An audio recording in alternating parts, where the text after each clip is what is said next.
today I'm going to take you to the Apex Bar, which is one of the most important sites in Detroit's music history. Let's check it out. Though it might not look like much today, this is one of Detroit's most culturally significant sites. The structure was built by 1910, as it appears on that year's Sanborn Fire Insurance map.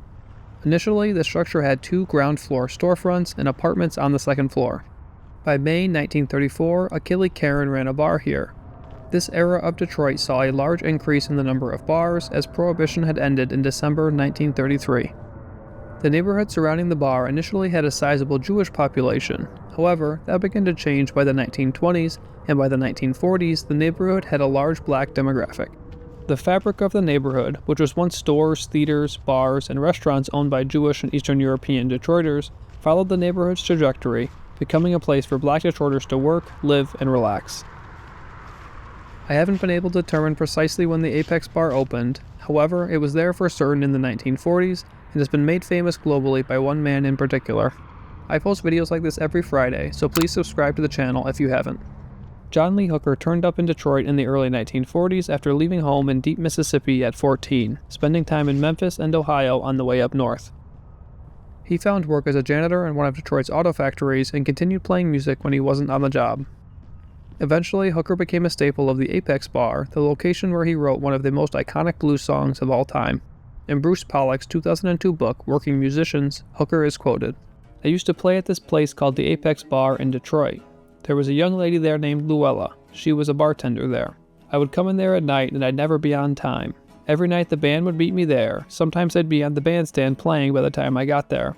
Whenever I'd come in, she'd point at me and say, 'Boom, boom, you're late again.' It dawned on me that that was a good name for a song. Then, one night, she said, 'Boom, boom, I'm gonna shoot you down.' She gave me a song, but she didn't know it." Some of John Lee Hooker's most iconic work came out of his time in Detroit before his departure in the 1960s. John Lee Hooker wasn't the only famous musician to play at the Apex Bar, and it chugged on after his departure. In 1989, the Purcell family purchased the bar. Around this time, it may have become known as the Apex Lounge. Charles Purcell had grown up in the area and attended Northern High School, later serving the school as a sports coach.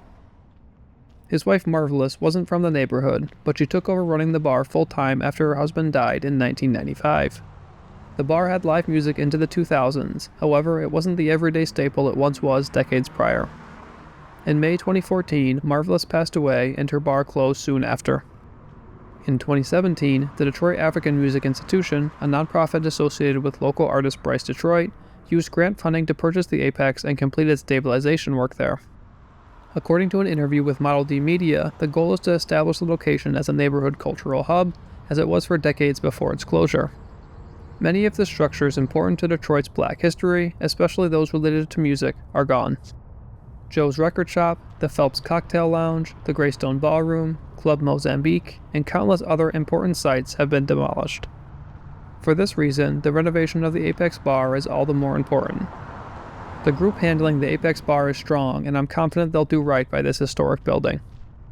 Hopefully, the Apex Bar can be transformed into something the neighborhood can benefit from again soon. If you enjoyed this, please throw a like on the video, drop a comment down below, and subscribe to the channel for a new video every Friday. Until next time, this building matters.